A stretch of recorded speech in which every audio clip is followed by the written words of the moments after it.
بسم اللہ الرحمن الرحیم۔ رکوع نمبر 10 کا آغاز ہوتا ہے آیت نمبر 10 سے۔ سورہ صف چل رہی ہے، اس کی تفسیر کو دیکھتے ہیں۔ اللہ رب العزت ارشاد فرماتے ہیں، یا ایھا الذین آمنوا هل ادلکم علی تجارۃ علی تجارۃ تنجیکم من عذاب علیم۔ اللہ تعالیٰ فرماتے ہیں کہ اے ایمان والو، کیا میں تمہیں وہ تجارت بتلا دوں،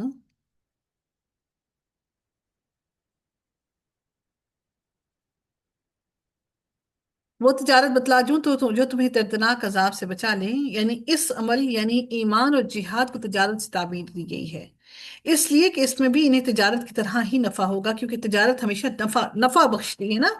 جنت میں داخلہ اور جہنم سے نجات، اس سے بڑا نفع اور کیا ہوگا؟ اور وہ نفع کیا ہے؟ اس بات کے دوسرے مقام پر بھی اللہ تعالیٰ نے سورہ توبہ میں فرمایا، ان اللہ اشتری من المؤمنین انفسهم واموالهم بان لهم الجنہ۔ اللہ نے مومنوں سے ان کی جانوں اور مالوں کا سودا جنت کے بدلے میں کر لیا ہے۔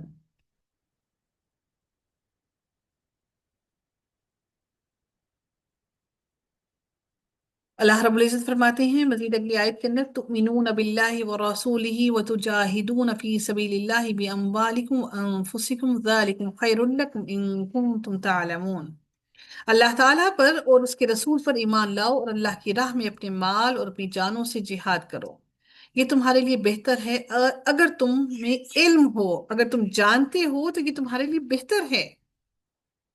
اللہ کی راہ میں اور اس کے اللہ پر اور اس کے رسول پر پہلے ایمان لاؤ اور اس کی راہ میں اپنے مال اور اپنی جانوں سے جہاد کرو، یہ تمہارے حق میں بہتر ہے، اگر تمہیں علم ہو تو یہی بہتر ہے۔ یغفر لکم ذنوبکم ویدخلکم جنات تجری من تحتها الانہار ومساکن طیبۃ فی جنات عدن ذالک الفوز العظیم۔ اللہ تعالیٰ فرماتے ہیں اللہ تعالیٰ تمہارے گناہ معاف فرما دے گا اور تمہیں ان جنتوں میں پہنچائے گا جن کے نیچے نہریں جاری ہوں گی، اور صاف ستھرے گھروں میں جو جنت عدن میں ہوں گے۔ یہ بہت بڑی کامیابی ہے، یہی وہ کامیابی ہے جس کے لیے اللہ نے ہمیں دنیا میں بھیجا۔ اگر جس انسان نے وہ پا لیا تو یقیناً وہ اس کی کامیابی ہے۔ وَأُخْرَى تُحِبُّونَهَا نَصْرٌ مِّنَ اللَّهِ وَفَتْحٌ قَرِيبٌ، اور تمہیں ایک دوسری نعمت بھی دے گا جسے تم چاہتے ہو، وہ اللہ کی مدد اور جلد فتح یابی ہے۔ یعنی وہ کیا؟ یعنی جب تم اس کی راہ میں لڑو گے اور اس کے دین کی مدد کرو گے تو وہ بھی تمہیں فتح اور نصرت سے نوازے گا، وہ تمہیں فتح عطا کرے گا۔ آخرت کی نعمتوں کے مقابلے میں اسے فتح قریب قرار دیا، اور اس سے مراد فتح مکہ ہے، اور بعض نے فارس اور روم کی عظیم الشان سلطنتوں اور مسلمانوں کے غلبے کا اس فتح قرار دیا جو خلافت راشدہ میں مسلمانوں کو حاصل ہوئی۔ اللہ رب العزت نے پھر آیت کے جو اگلے حصے میں ارشاد فرمایا کہ ایمان والوں کو خوشخبری دے دو جنت کی بھی مرنے کے بعد اور فتح و نصرت کی بھی دنیا میں، بشرط یہ کہ اہل ایمان کے تقاضے پورے کرتے رہیں، جیسا کہ اللہ تعالیٰ نے سورہ آل عمران میں فرمایا، وَأَنْتُمُ الْأَعْلَوْنَ إِن كُنتُم مُؤْمِنِينَ، کہ ایمان والے ہوں۔ اب اللہ تعالیٰ اگلی آیت کے اندر ہم دیکھتے ہیں کہ اللہ رب العزت اب ایمان والوں کی باتیں بیان کر رہے ہیں۔ اگلی آیت کے اندر اللہ تعالیٰ وہ کیا ارشاد فرماتے ہیں، یا ایھا الذین آمنوا کونوا انصار اللہ کما قال عیسی ابن مریم للحواریین من انصاری الی اللہ۔ اے ایمان والو، تم اللہ تعالیٰ کی مددگار بن جاؤ تمام حالتوں میں، ہر حالت میں اللہ تعالیٰ کے مددگار بن جاؤ۔ جیسے ہی اللہ تعالیٰ کے دین کی بات آئے، اللہ پکارے تو فوراً لبیک کہو۔ جیسا کہ حواریین کی بات کی گئی ہے کہ حضرت عیسیٰ رضی اللہ تعالیٰ عنہ کے جو ساتھی تھے، جو حواریین تھے، انہوں نے حضرت عیسیٰ علیہ السلام کی مدد کی، جس طرح اللہ تعالیٰ نے فرمایا، کما قال عیسی ابن مریم للحواریین من انصاری الی اللہ، جس طرح حضرت مریم علیہ السلام کے بیٹے حضرت عیسیٰ علیہ السلام نے حواریوں سے فرمایا کہ کون ہے جو اللہ کی راہ میں میرا مددگار بنے، کون ہے جو اللہ کی راہ میں میری مدد کرے؟ تو پھر حواریوں نے کیا جواب دیا، قال الحواریون نحن انصار اللہ، تو حواریوں نے کہا کہ ہم اللہ تعالیٰ کے مددگار ہیں، یعنی ہم آپ صلی اللہ علیہ وسلم کے اس دین کی دعوت اور تبلیغ میں مددگار ہیں جس کی نشر و اشاعت کا حکم اللہ تعالیٰ نے آپ کو دیا ہے۔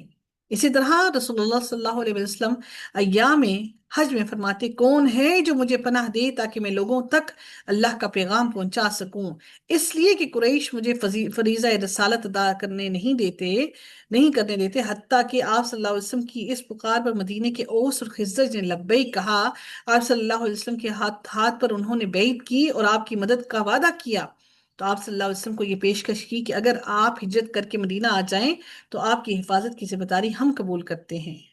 جب آپ صلی اللہ علیہ وسلم مدینہ حجت کر کے مدینہ تشریف لے گئے تو وعدے کے مطابق انہوں نے آپ صلی اللہ علیہ وسلم کی اور آپ کے ساتھ تمام ساتھیوں کی پوری طرح مدد کی، حتیٰ کہ اللہ اور اس کے رسول نے ان کا نام ہی انصار رکھ دیا، سبحان اللہ، اور اب یہ ان کا علم بن گیا۔ اللہ تعالیٰ ان تمام کے تمام صحابہ کرام سے راضی ہو، تمام انصار صحابہ سے، اور ان تمام لوگوں سے اللہ راضی ہو جو اللہ تعالیٰ کے دین کو پھیلانے کے لیے، اللہ تعالیٰ کے دین کو آگے پہنچانے کے لیے مدد کرتے ہیں۔ اور یہ کوئی عام لوگ نہیں، اللہ تعالیٰ نے، اللہ رب العزت اپنے دین کے لیے لوگوں کو چنتا ہے۔ اللہ رب العزت پھر فرماتے ہیں کہ بس بنی اسرائیل میں سے ایک جماعت تو ایمان لائی اور ایک جماعت نے کفر کیا، فآمنت طائفة من بني إسرائيل وكفرت طائفة فأيدنا الذين آمنوا على عدوهم فأصبحوا ظاهرين۔ اللہ تعالیٰ فرماتے ہیں پس بنی اسرائیل میں سے ایک جماعت تو ایمان لائی اور ایک جماعت نے کفر کیا، تو ہم نے مومنوں کی ان کے دشمنوں کے مقابلے میں مدد کی، بس وہ غالب آ گئے۔ اب یہ کون تھے جنہوں نے کفر کیا؟ یہ یہود تھے جنہوں نے نبوت عیسیٰ علیہ السلام ہی کا انکار نہیں کیا بلکہ ان پر اور ان کی ماں پر بہتان بھی لگایا۔ بعض کہتے ہیں کہ یہ اختلاف و تفرق اس وقت ہوا جب حضرت عیسیٰ علیہ السلام کو آسمان پر اٹھا لیا گیا۔ ایک نے کہا کہ عیسیٰ علیہ السلام کی شکل میں اللہ تعالیٰ نے ہی زمین پر ظہور فرمایا تھا، اب وہ پھر آسمان پر چلا گیا ہے۔ یہ فرقہ یعقوبیہ ہے، یہ فرقہ جو یہ بات کہتا ہے نا کہ حضرت عیسیٰ علیہ السلام زمین پر آئے تھے اور حضرت عیسیٰ علیہ السلام نعوذ باللہ اللہ کا ہی روپ تھے اور پھر وہ واپس آسمانوں میں چلے گئے، تو اس فرقہ کو فرقہ یعقوبیہ کہا جاتا ہے۔ ایک اور فرقہ ہے جس کو نستوریہ کہا جاتا ہے، وہ ابن اللہ کہتے ہیں، حضرت عیسیٰ علیہ السلام کو ابن اللہ کہتے ہیں۔ میں نے آپ سے کہا جو یہ کہتے ہیں کہ عیسیٰ علیہ السلام اللہ کا نعوذ باللہ روپ تھے اور وہ واپس اوپر آسمانوں میں چلے گئے، اس فرقے کو یعقوبیہ کہتے ہیں، اور نستوریہ فرقہ وہ ہے جو کہ حضرت عیسیٰ علیہ السلام کو ابن اللہ یعنی کہ اللہ کا بیٹا کہتے ہیں، باپ نے بیٹے کو آسمان پر بلا لیا۔ تیسرا فرقہ وہ ہے کہ تیسرے فرقے نے کہا کہ وہ اللہ کے بندے اور اس کے رسول ہیں، یہی ایک فرقہ تھا جو عیسائیت میں درست تھا، باقی تمام فرقے، دونوں فرقے غلط تھے، جو یعقوبیہ اور جو نستوریہ تھے، دونوں فرقے غلط تھے۔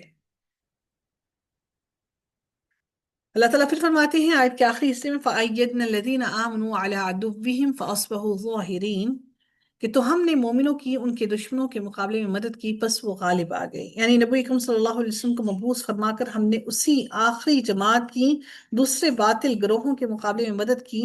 یہ صحیح عقیدے کے حامل جماعت نبی اکرم صلی اللہ علیہ وآلہ وسلم پر بھی ایمان لے آئی، اور یوں ہم نے ان کو دلائل کے لحاظ سے بھی سب کافروں پر غلبہ عطا فرمایا اور قوت اور سلطنت کے اعتبار سے بھی۔ اس غلبے کا آخری ظہور اس وقت پھر ہوا جب قیامت کے قریب حضرت عیسیٰ علیہ السلام کا دوبارہ نزول ہوگا، جیسا کہ اس نزول کے غلبے کے بارے میں ہم صحیح بہت سی احادیث کے بارے میں پڑھتے ہیں۔ تو اللہ تعالیٰ فرماتے ہیں تو ہم نے مومنوں کی ان کے دشمنوں کے مقابلے میں مدد کی، بس وہ غالب آ گئے۔ نبی کریم صلی اللہ علیہ وسلم کو تو اللہ تعالیٰ نے وہاں پہ اس وقت کی، اور پھر جب آخری وقت آئے گا قیامت کے قریب تو اس وقت بھی اللہ تعالیٰ حضرت عیسیٰ علیہ السلام کو دین کی وجہ سے، اسلام کی وجہ سے ان کو غالب لائیں گے انشاءاللہ۔ وآخر دعوانا الحمد للہ رب العالمین، صلی اللہ تعالی علی خیرہ خلقہ اجمعین، برحمتک یا ارحم الراحمین، سبحانک اللہم وبحمدک، نشہد ان لا الہ الا انت، نستغفرک ونتوب الیک۔ السلام علیکم ورحمۃ اللہ وبرکاتہ۔